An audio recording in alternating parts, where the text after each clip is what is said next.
jokes? No. No? What, a long gag? Oh, I'd talk of the devil. You turn up when you want as well. He's been with us as well. Eh? We were trying to get McLaren to say he didn't want to do the PR job. Any chance? 2:30 was it, Nigel? No. 2 o'clock. Always 2 o'clock. I'm here. I make myself available from 2. Always. The email said 2:30. Did it? There you are then. Some admin error has gone on. That's it. Jolly good. My apologies. No, you don't have to apologise.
So what's... Speaking of the deadline day.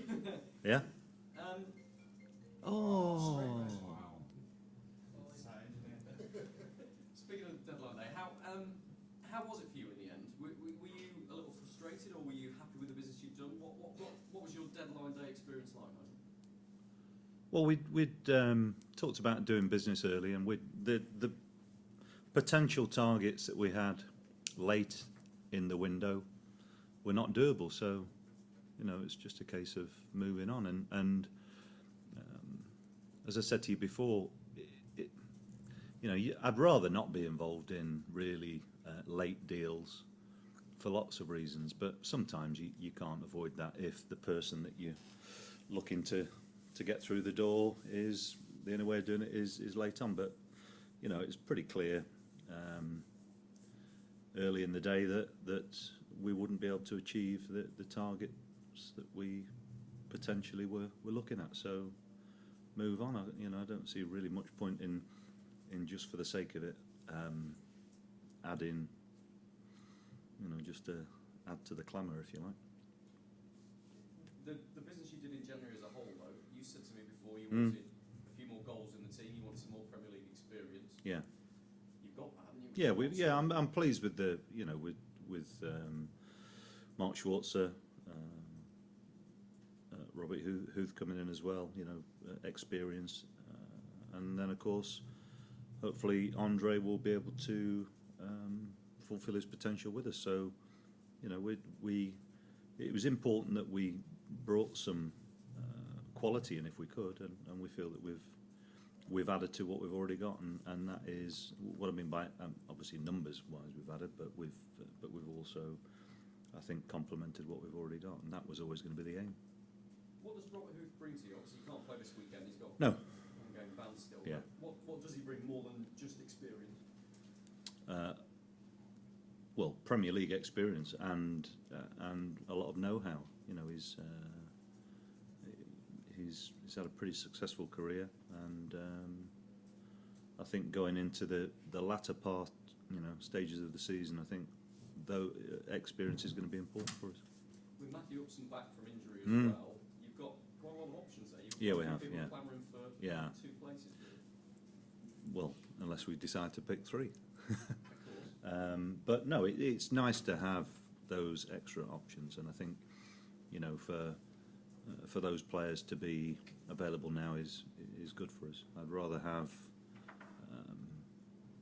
you know, more experience available, and I think we've shown that we've got a lot of energy within the team, within the squad.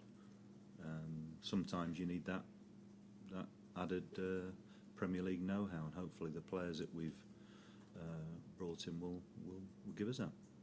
Riyad Mahrez is back. Yeah. He's trained with you. How is he? Is he ready to be thrown straight into the field? Well, again, he's trained today and he looks fine. We'll see how he is again tomorrow, but he's certainly in contention. There's no doubt about that.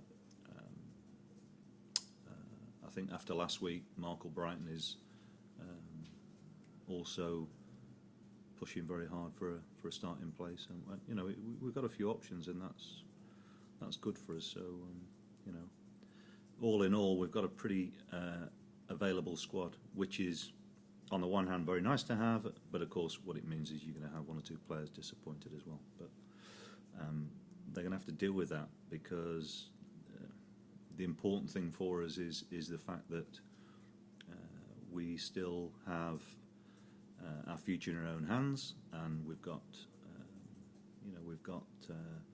time now to make the season a success, and we feel that we've got the players to do that. So you know, players are going to have to deal with personal disappointments for the good of the team. I was looking at the stats and I had to say I was a little surprised, because you've done really well of late. But looking at the stats, won one of the last 8 Premier League home games. I didn't see that. I've got to be honest. I didn't realise it was there. But having made this place a very important home for you, that's got to change pretty quickly, hasn't it? It has, yeah. And we're aware of the fact that, you know, our home form has got to improve. There's no doubt about that, because I think even before a ball's kicked in the season, you know that you know, your home performances and results are going to be very important to you. And I think probably why you're not aware of it is we've not really played that badly. I think that's one of the things which has been frustrating for us this season, is that we've had plenty of really good performances, but the results haven't always come. But you know, we're still very confident that will change. And finally, for me, Crystal Palace have got a lot of players back. Yeah. I wonder what you expect from them. What do you expect? Well, I think they're a decent side, and certainly since Alan's gone in there, they've had he's had a very good return, a positive return for him. They certainly have a lot of options, certainly attacking options as well, and again they've got players with Premier League know-how, and you know, I think for us, people would look at a game like Saturday, and I think whichever camp that you sit in, you would hope that your team is capable of winning that game. And I think that is, you know, that I suppose in some ways that puts more pressure on games like this. But you know, ultimately we know that at our best we're going to be a difficult team to play against ourselves. But we always have a healthy respect for people that we play against, and I certainly know that on their day they're a very capable side. We've got to make sure that we start getting our home form right and pick 3 points up if possible. Thank you. Okay. When you decided to leave Newcastle and go to Crystal Palace, do you sort of understand why he made that move, or was it a surprise to you at the time?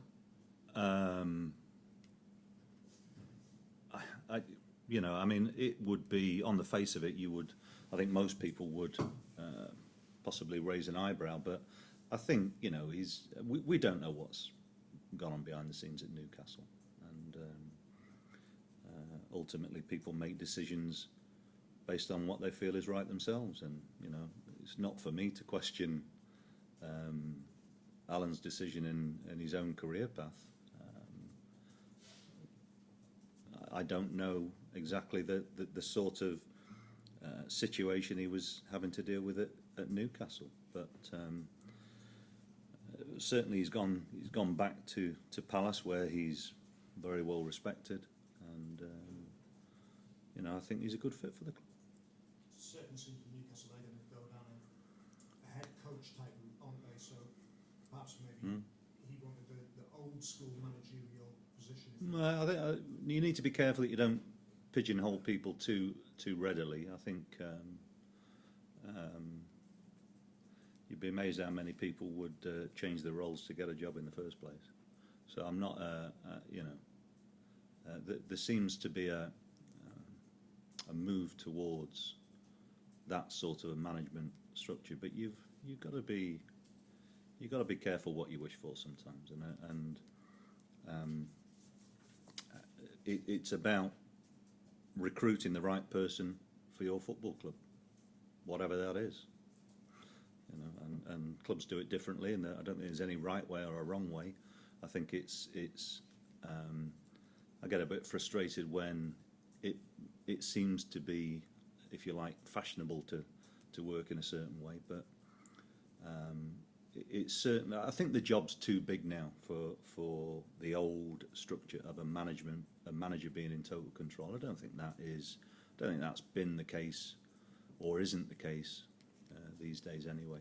Only on one or two occasions, and you look at the Man United situation under Sir Alex Ferguson and Arsene Wenger at Arsenal. I think they'd stand out as being slightly different, but I think both those managers earned the right to be in a very strong position because of their success. You know, however clubs change moving forward, I think it has to be a thoughtful process as much as anything. I think I've put this question before. I don't really want to curse it, but I think if you win and other results go your way, you can move out of the bottom three. And again, as the season goes on, I suppose the more time you spend out of that bottom three, the more likely you're going to end up out of it come the end of May. It's where we are in the end of May that I'm going to is the most important thing. But of course, you know, psychologically, it'd be nice to make some progress. But as I've said many times this season, you know, every game that we play is, you know, there are some games that on the face of it look as though they're more winnable than others, but the reality is not always as straightforward as that. And as I've already said, I would think both sides are going into this game hopeful that, well, in the knowledge that if we play well enough, and they'll be saying the same thing, that we've got a good chance of winning the game, and that makes it, you know, possibly, as I've said already, a bit more pressure on the players to go out and perform and get that elusive win that we need. But you know, there's a long way to go yet. We've been in the bottom spot for a while, and it's always an incentive to know that the 3 points give you a possibility of making progress, and that's what we'll be working hard to do. Kirsty? Just been talking to Danny Drinkwater, Mm. and you get a real sense from him what survival would mean to him, having been through what he and the team went through last season Yeah. and achieved. And that's great, isn't it, that you've got so many players like that who are, you know, desperate. Well, I think I don't know whether people make the assumption that because of our league position that there is a sense of negative.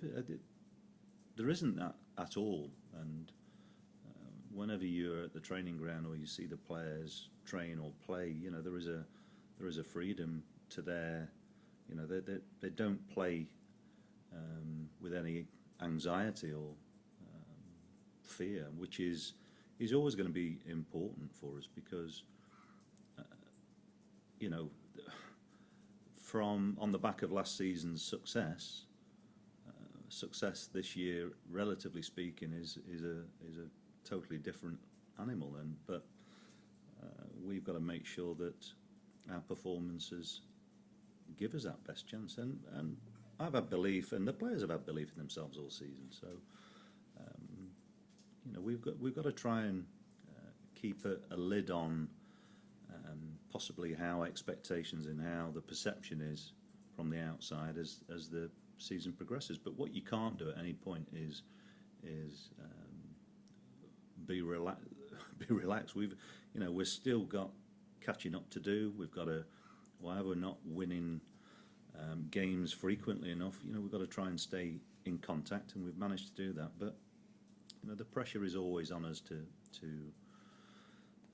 improve those results. We can't.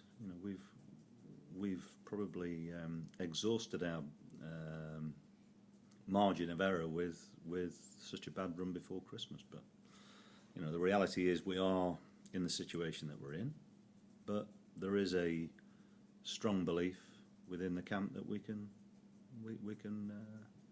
finish the season positively. You mentioned that bad run. That kind of started with that defeat at Crystal Palace after the Manchester United win. Ultimately, it'd be great if we now see that reverse. You play Crystal Palace again. Yeah.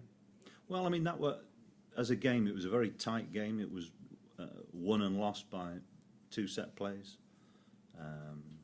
We didn't feel there was an awful lot in the game. We had chances early in the game where at 0-0, and I suppose what it does, it further illustrates the fine margins, if you like, and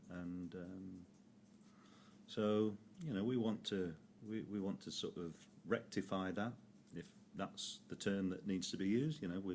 We've got an opportunity to go into a game against a very different side to the one that we played then.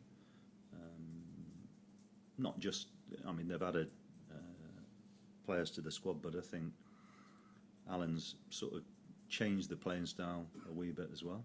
And so it'll be an interesting game, but it'll be a game that I think both sides will be starting the game with the intention to win. It won't. I can't see it being a quiet game. Let's put it like that. Thanks, guys. We'll go to Rippers now. Nigel, you say Alan's changed the